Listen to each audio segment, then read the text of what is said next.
আগে মানুষ ঘুমাইলে শরীর বিশ্রাম পাইতো, তা এখন কি বিশ্রাম পাই আঙ্কেল? এখনকার পোলাপাইন এমন হয়ে গেছে, এখন তারা ঘুম গেলে মোবাইলটা বিশ্রাম পায়। শোনো বাবু, তুমি কি জানো করিম সাহেবের বাসা কোনটা? বাবু, আমি তোমাকে কিছু বলতেছি। শালা এত ব্যাডাল ব্যাডাল করে করছেন, যা এখান থেকে যা। মোবাইলে কথা কইতাছি দেখছ না, একদম লাইটটাই ধরে দেবো ভিখারি কোথাকার। এখনকার বাচ্চারা কেমন হয়ে গেছে জানো, মোবাইলে কথা কইয়া কইয়া মানুষকে গালি দেয়। এই যে বাবু, তুমি কি করিম সাহেবের বাসা চিনো? চিনলে আমাকে বলো। শালা তোরে কইছি না এখান থেকে যাইতে, যাবি না শালা। এই যে বাবু, তোমাকে এতক্ষণ ধরে ভালো করে কইতাছি, বুঝতেছো না?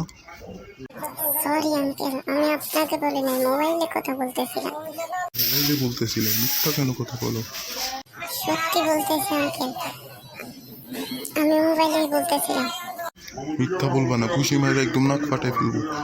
আঙ্কেল আপনি আমাকে শুধু শুধু মারছেন না, এখন আমি কি করে দেখেন?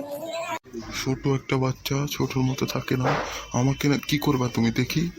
এই দেখ শালা, ডান্সিং ডান্স দেখ। দাঁড়া শালা, তোকে আজ পাঠাই ফেলবো মাইরে।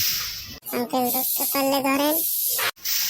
দাঁড়া তুই, আমার সাথে বিয়াদবি করে কোথায় পালাবি?